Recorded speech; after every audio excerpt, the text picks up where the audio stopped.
Anybody who knows me knows that I'm a huge Resident Evil fan. I try to play every Resident Evil game that I can get my hands on because I absolutely love the series. I think that it's great to take control of some badass characters and do some really cool stuff in a horror based scenario. Mix in a couple of puzzles and then you're golden. I think you have a pretty good game series. That being said, I know that Resident Evil has not been really well known for its good movies, and I think this one, unfortunately, is no exception. Now, Resident Evil Infinite Darkness isn't all cons, but there's only a few pros. I do enjoy how they animated it because you can obviously get more done with animations than you can with real world actors, but that being said, there's a lot of flaws that come with animations, and we'll get into that shortly here. I do want to say that this is probably the second or third Resident Evil movie that I've seen, but that doesn't change the way I think about it, I guess. I still hold the games in really high regard, and I think I'm going to hold the movie in high regard too. So, what can I say about the Resident Evil Infinite movie? For starters, I really like the animation, as I said. There was some times where it kind of got a little bit clunky, and people felt kind of robotic in their movements. Like they'd be talking and they're trying to gesticulate with their hands, but like it just doesn't look right. It looks like they're trying to like do the robot or something, like bust out some weird avant-garde dance moves.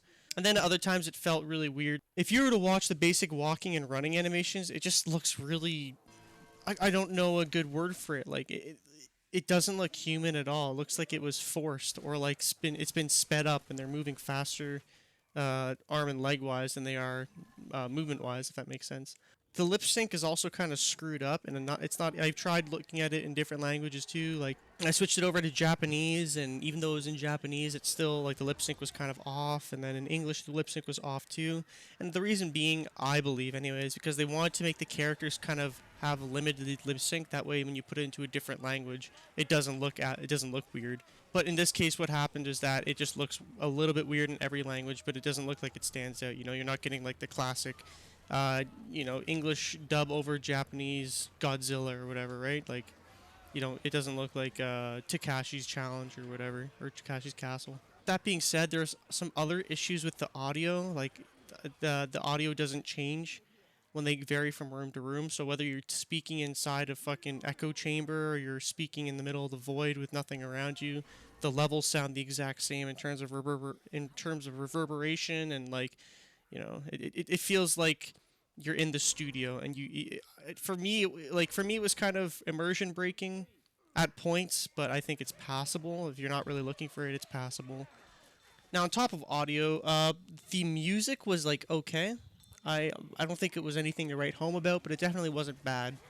I think it was like decent, and the music kicked in at right times and died out at the proper times too. So I think they did a good job on that regard. I do think that some of the characters do some really questionable, stupid things in the story. Like the guy who finds the very first zombie that shows up in the film knows very well that zombies exist because he's following the Leon Kennedy report from back in Raccoon City and all that. And like he's well aware that zombies exist, but he seems to not recognize the possibility of a zombie outbreak happening, and he approaches a zombie and nearly dies because of it. Thank God Leon was there to save him, but it's revealed afterwards that it was the first zombie that this guy's seen, so I guess it's passable in that regard, but like, I don't know, the guy seemed super shocked. Like, it seemed like he'd just make a eureka, he just made a eureka discovery, and, he's discovered zombies and he's the first person to ever do so, and like he's never seen a horror movie or anything. It just felt really weird the way the guy acted. And he started saying this guy, the huge bite out of his neck, was having a heart attack or something. I can't remember. Fucking ate too many pancakes, some shit like that. Talking about pancakes, actually, there's supposed to be an event that happens in a place called Penamstan, and they make sure that you know that it happens in Penamstan, just it non-stop. I think like there are times where some dude would say Penamstan like four times in one line delivery. Like they just drove home, they non-stop saying Penamstan, Penamstan. Like it's at this point, I'm certain it's a mantra or something, like a Buddhist mantra that they repeat in order to have good luck or something, or to ward away zombies. Because they said Pan Am Stam so many times, it's nuts. I also want to say that like The plot doesn't really progress at an ample speed. It's only 4 episodes, right? By the looks of it, it's 4 episodes, one season. I don't know if they're gonna make any more, but like the plot in the 4 episodes doesn't really progress at too well of a speed. You know, it's like the first episode they're in the White House, and then each episode takes place in a different area more or less, but it didn't seem like it was pivotal to the plot.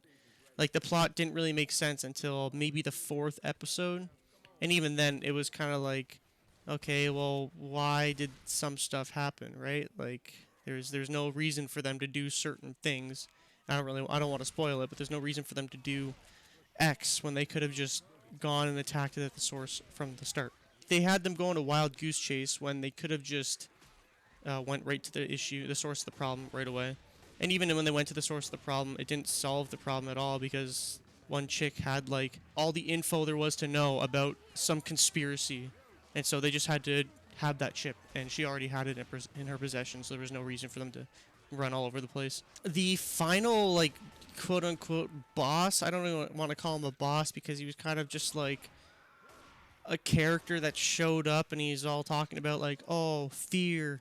You know, he's basically this dude who turned into a big zombie, big scary like Resident Evil type zombie, right? And he wants to like he wants to go into the streets and show everybody true fear and show them what he looks like, and he doesn't want to kill people, but he just wants to scare the fucking shit out of people. His reasoning doesn't make sense. It doesn't make sense. Like there's other ways to show people the horrors than kill yourself and then try to fucking show everybody what a zombie is. Like people know what a zombie is. There's also some weird like character interactions just between two characters. Like they might never have met each other, but all of a sudden they super trust each other for whatever fucking reason.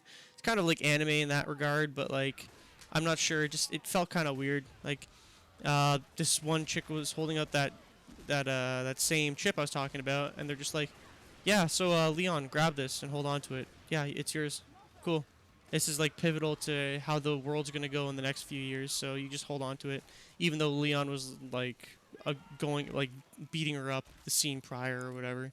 There was this also other issue where it kept playing the same fucking scene over and over again every single fucking episode, like some Black Hawk Down scene, and each time it would play this scene again but add something onto it or add a different perspective or something like, and I understand what they're trying to do, but there's so many easier ways of doing something like that.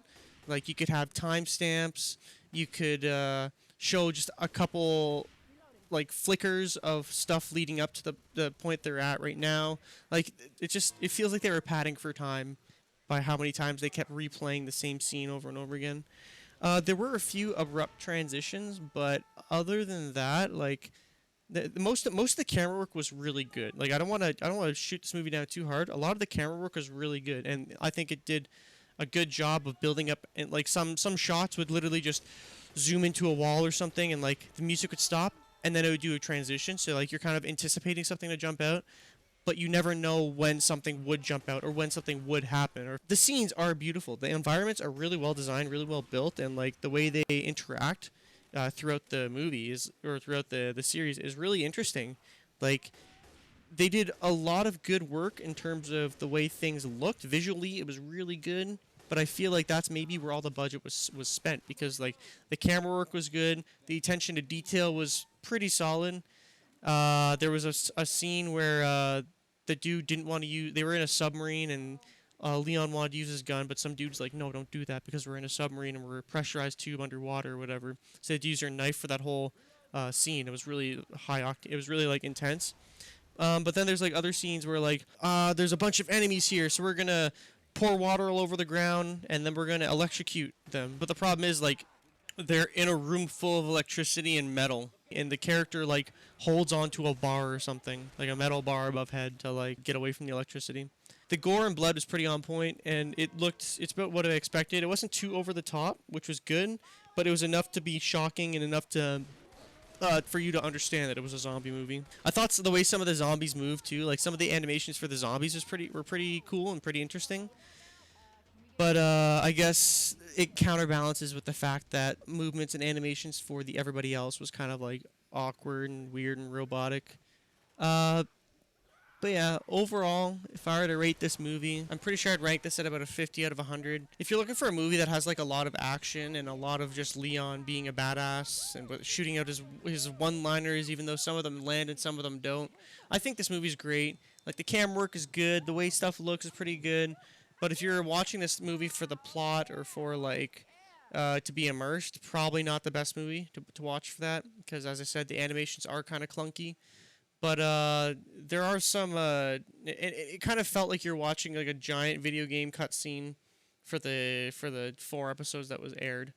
But I thought it was It was interesting enough to watch for just for the action and for stuff that's happening on screen. But yeah, plot wise, very weak. Audio wise, kind of weak. Some animation wise, weak. But cinematography, environment design, like action, this movie is pretty good. It's pretty good. So that's pretty much all she wrote for that. Hope you'd enjoyed. Peace.